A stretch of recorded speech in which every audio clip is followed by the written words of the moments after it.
High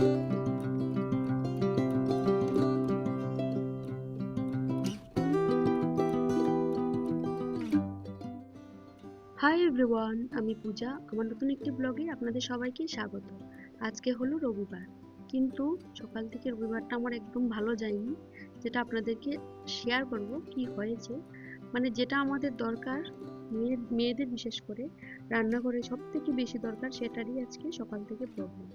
তার জন্য সকাল থেকে মাথাটা একদম ঠিকঠাক কাজ করছে না যে আমি কিভাবে রান্না করব। এই হলো রান্নাঘরের অবস্থা, বা এটার অবস্থা, বেসিনের অবস্থা।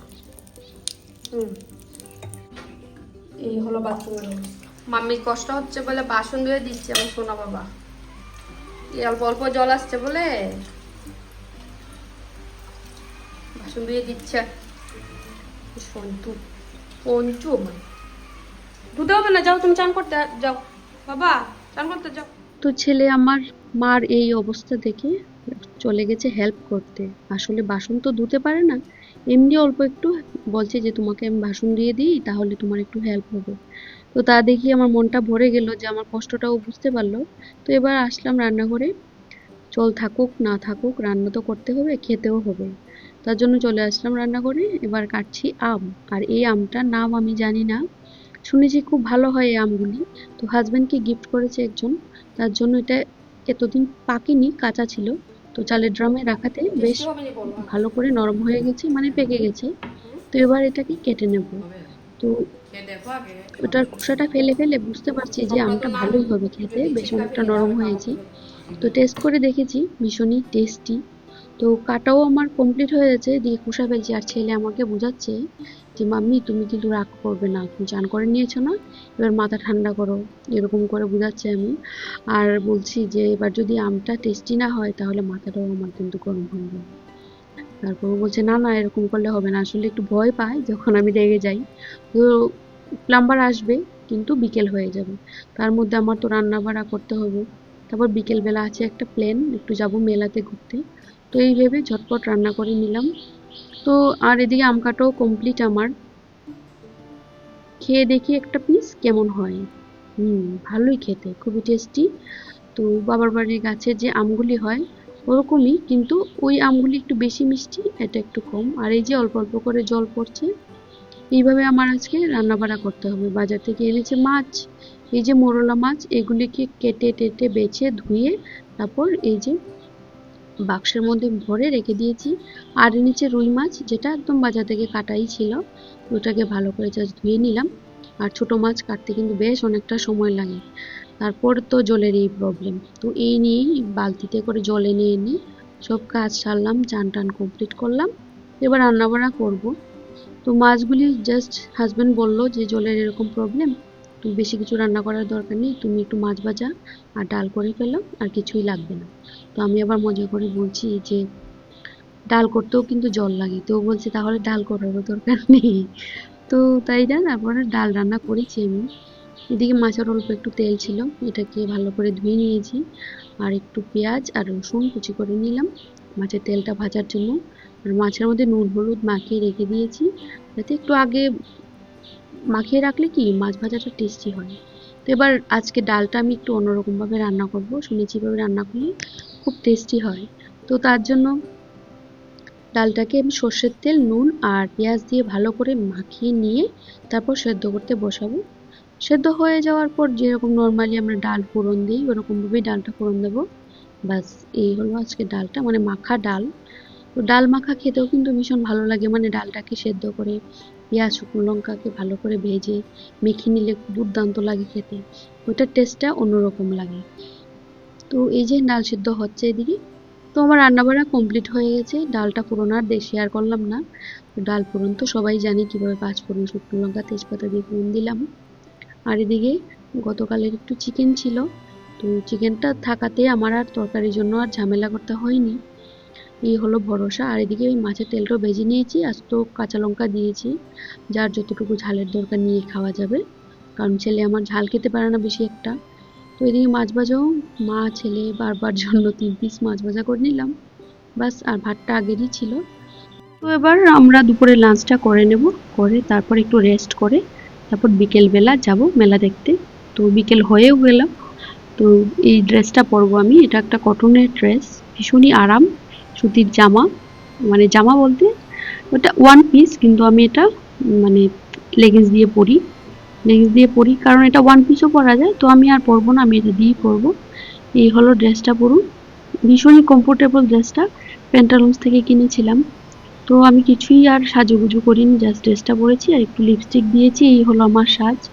গরমের মধ্যে কিছুই ভাল লাগছে না।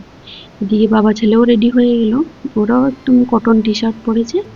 এবার চলে যাব মেলা দেখতে। এবার যাই, গিয়ে আপনাদের দেখাচ্ছি কেমন হয় মেলা। তো চলে আসলাম মেলাতে।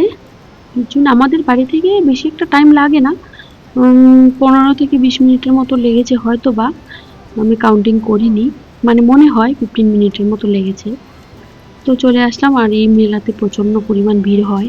ত্রিপুরার বাসী যারা আছে তারা সবাই জানবে যে এই মেলাতে কি পরিমাণ ভিড় হয়, প্রচন্ড পরিমাণ ভিড় হয়। ছোট থেকে আসছি, সবসময় ভিড়ই দেখে আসছি। তো সবাই আনন্দ করতে আসে, আমরা যেরকম গিয়েছি সবাই আসে, অনেক দূর দূর থেকে লোকজন আসে। তো এই যে উলের বিভিন্ন রকম ফুল মালার দোকান, এগুলি দেখছি। আর মেলাতে আসি শুধু একটু টুকটাক কেনাকাটা করব, যেগুলি সচরাচর দোকানে খুঁজে খুঁজে পাওয়া যায় না, মেলাতে এগুলি কিন্তু চোখের সামনে থাকে, কিনতে সুবিধা হয়, এই আর কি। তো আমি কি কেনাকাটা করেছি নেক্সট ব্লগে আপনাদের সাথে শেয়ার করব। আর যে জায়গার যে উদ্দেশ্যে এই মেলাটা বসে, এটা হলো 14 দেবতার মন্দিরে পুজো হয় প্রত্যেক বছর এই সময়টাতে। তারপর পুজোর উপলক্ষে এই মেলাটা বসে।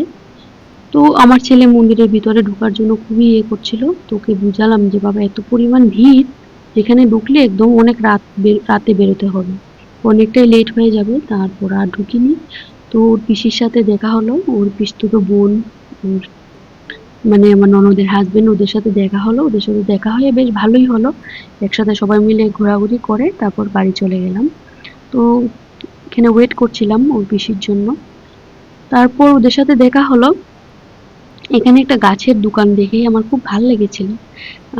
কি গাছটা, কি গাছ বলুন তো, আমি কিন্তু নাম জানি না।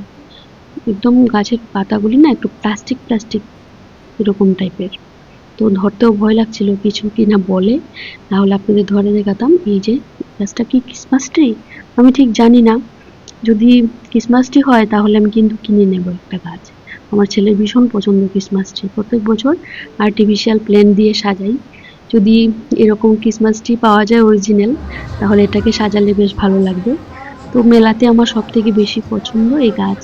তারপর বিভিন্ন রকমের প্ল্যান্টারের দোকান বসে, বাঁশের কাজের জিনিসপত্র পাওয়া যায়। তো এগুলি কেনার জন্য আর দেখার জন্য আমি মেলাতে মেইনলি যাই, আর কোনো উদ্দেশ্য নাই। খাওয়া দাওয়াও তেমন বেশি খেতে ভালো লাগে না। তো মেলাতে কি খেয়েছি, একটু চা আর একটু ভাজা মোমো খেয়েছি, যেটা ভেজ ছিল, একদমই ভালো হয়নি খেতে, চাটাই একটু টেস্টি ছিল, এতটুকুই। তো ওদের সাথে ঘোরাঘুরি করছিলাম, আর আমার ছেলে উঠেছে ওই যে ট্রেনে, ট্রেন চড়ছে ওরা ভাই বোন মিলে। তো ওদের দেখছিলাম আর ভিডিও করছিলাম, ওরা এগুলিতে চড়তে খুব ভালোবাসে, আনন্দ করে, আর আমরা দাঁড়িয়ে দাঁড়িয়ে দেখি, এই আর কি। তো এই নাগরদোলা, কে কে আপনারা নাগরদোলায় উঠেছেন বলবেন আমাকে। আমি কখনোই উঠিনি, ভীষণ ভয় পাই। তবে মদকা কুয়া যে বলে ওটাকে, যে এটার ভিতরে বাইক, আপনারা কি বলেন, আমরা তো বলি মদকা কুয়া, এরকম বলে বাইক গাড়ি চালানো হয়, এটার ভিতরে ঢোকার খুব ইচ্ছে আমার আছে, একবার দেখবো কি রকম হয়। তো ভাই বোন মিলে একটু ফটো তুলে নিল। তারপর এদিকে মেলার মধ্যে মেনলি যে মেলার অ্যাট্রাকশন, জিলিপি গজার দোকান, এটা সামনে দিয়ে যাচ্ছিলাম আর ভাবছিলাম যে খাবো কি খাবো না, কিনবো কি কিনবো না। তো এইভাবে আর কেনাকাটা করিনি, বেশি একটা মিষ্টি থাকে, আর এত মিষ্টি কে খাবে, আমার ছেলেও জিলিপি খেতে চায় না, আমারই একটু ভালো লাগে, তো আমি আর কিনিনি, হাজবেন্ডও খাবে না। তো আর তাই ভেবে আর কেনাকাটা করিনি, জাস্ট একটু ভিডিও করেছি, এতটুকু। এবার চলে যাচ্ছি বাড়ি। আর মাটির জিনিসপত্র মেলাতে দেখলে ছোটবেলার কথা মনে পড়ে, যখন আমাদের বাড়ির সামনে একটা শিব চতুর্দশী মেলা বসে, ওইখানে মাটির জিনিসপত্রে অনেক কিছু বিক্রি হতো, মানে খেলনা বাটি আর কি, রান্না বাটি, ওইগুলি কিনতাম। তারপর অনেক পুরো বছর খেলতাম, তারপর পরের বছর আবার মেলা আসলে তারপর আবার কিনতাম। তো আমার যদি মেয়ে হতো তাহলে তো খেলতো, ওকে কিনে দিতাম, আমার ছেলে তো এগুলি খেলবে না। তো এই ভেবে ভেবে চলে যাচ্ছি বাড়ি। আমার ভিডিওটা কেমন লাগলো বলবেন অবশ্যই।